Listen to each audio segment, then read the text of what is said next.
Cette image, des visages perdus, égarés, hantés, debout au milieu d'une jungle luxuriante qui cache autant de secrets qu'elle en révèle.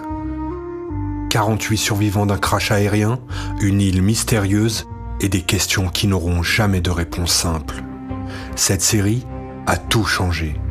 La façon dont on regarde la télévision, la façon dont on raconte des histoires, la façon dont on torture les spectateurs pendant 6 saisons.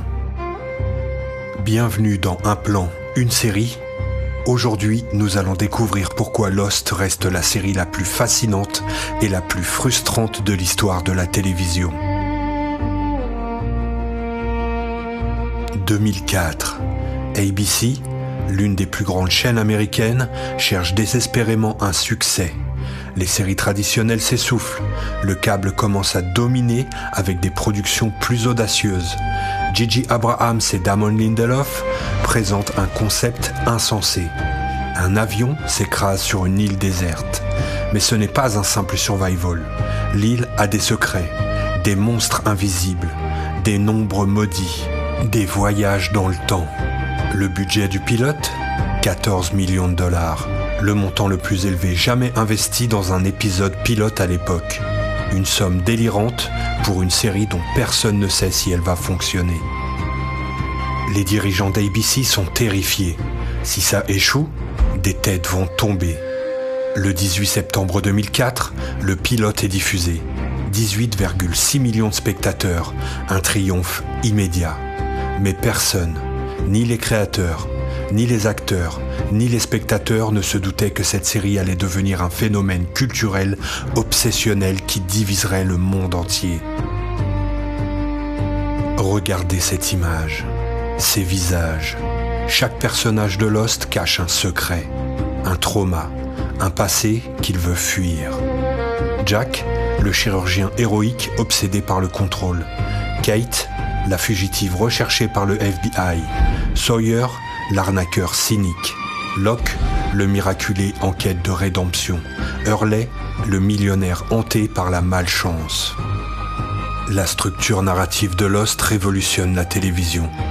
Chaque épisode alterne entre la présence sur l'île et le passé d'un personnage via des flashbacks. Nous découvrons progressivement qui ils étaient vraiment avant le crash. Et c'est là que la magie opère. L'île devient une métaphore du purgatoire émotionnel. Un lieu où chacun doit affronter ses démons, ses erreurs, ses regrets. Ces survivants ne sont pas perdus sur une île, ils sont perdus dans leur propre vie. Lost ne répond jamais simplement à une question. Pourquoi les nombres 4, 8, 15, 16, 23, 42 apparaissent-ils partout ? Qui sont les autres ? Pourquoi l'île se déplace-t-elle dans le temps ? Cette structure addictive transforme Lost en phénomène culturel obsessionnel. Des forums en ligne analysent chaque plan, chaque dialogue, chaque détail. Des théories deviennent des thèses universitaires. Des fans créent des timelines complexes, des cartes, des encyclopédies. Chaque épisode est un puzzle géant. Et nous sommes tous devenus des détectives désespérés, cherchant des réponses. Avant Lost, les séries avaient des épisodes largement autonomes, des méchants de la semaine, des intrigues bouclées en 42 minutes. Lost invente un nouveau modèle, la série fleuve addictive où chaque épisode est un chapitre d'un roman géant. Impossible de regarder un épisode isolé, il faut tout voir dans l'ordre, sans pause. Cette approche narrative inspirera Breaking Bad, Westworld et pratiquement toutes les grandes séries modernes. Lost prouve qu'on peut demander aux spectateurs d'être intelligents, patients, investis, qu'on peut les torturer pendant des saisons entières avec des questions sans réponse et qu'ils reviendront encore et encore. Mais il y a des choses que l'image ne montre pas.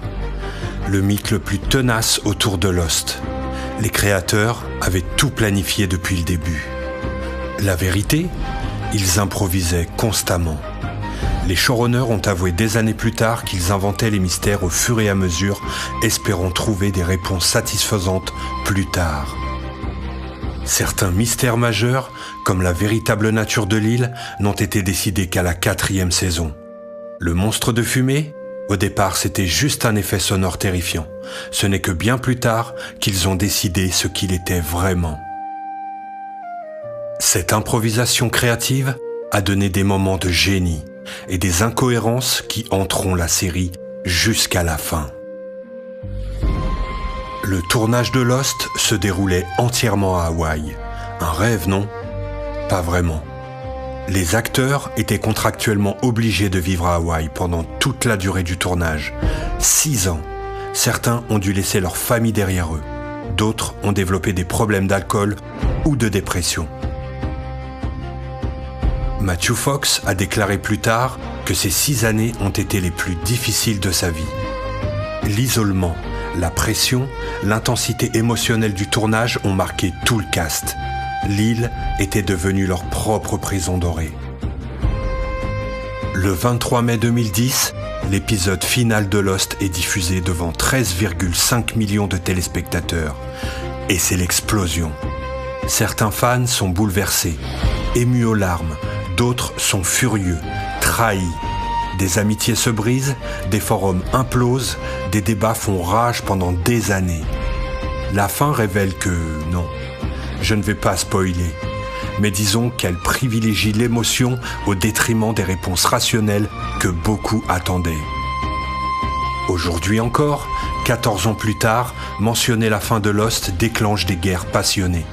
C'est peut-être ça finalement l'héritage ultime de Lost, une série qui refuse de mourir dans nos esprits. Quand vous regardez cette image, ces survivants perdus dans la jungle, vous ne voyez pas qu'une série de mystères. Vous voyez le moment où la télévision a compris qu'elle pouvait être aussi complexe, aussi exigeante, aussi frustrante qu'un grand roman littéraire. Lost a créé un nouveau langage télévisuel. Les flashbacks révélateurs, les twists impossibles, les cliffhangers cruels, les morts chocs, les mystères mythologiques. Des séries comme The Leftovers, Westworld, Dark, toutes portent l'ADN de Lost. Cette volonté de déconcerter, de surprendre, de défier les attentes. Mais Lost a aussi créé quelque chose de plus précieux, une communauté. Des millions de personnes à travers le monde ont vécu cette expérience ensemble. Chaque mercredi soir, pendant 6 ans, le monde s'arrêtait. Pas de spoiler possible. Juste l'attente collective, l'anticipation partagée, les théories échangées. C'était la dernière grande série de l'ère pré-streaming, la dernière fois qu'une série unissait le monde entier au même moment. Et ça, personne ne pourra jamais nous le reprendre. Cette image pose une question que nous refusons d'affronter. Et si nous étions tous perdus ? Et si nos vies étaient des énigmes sans solution parfaite ? Et si certaines questions n'avaient pas de réponse ? C'est pour ça que Lost est culte. Pas malgré ses défauts, mais à cause d'eux. Parce que Lost a eu le courage d'être imparfait, de prendre des risques, de nous frustrer, de nous décevoir, de nous émouvoir, exactement comme la vie. C'était un plan, une série. La prochaine fois, nous explorons une autre série qui a marqué l'histoire de la télévision. En attendant, si vous avez aimé cet épisode, likez, commentez, abonnez-vous. Mais surtout, n'oubliez pas qu'on ne quitte jamais vraiment l'île.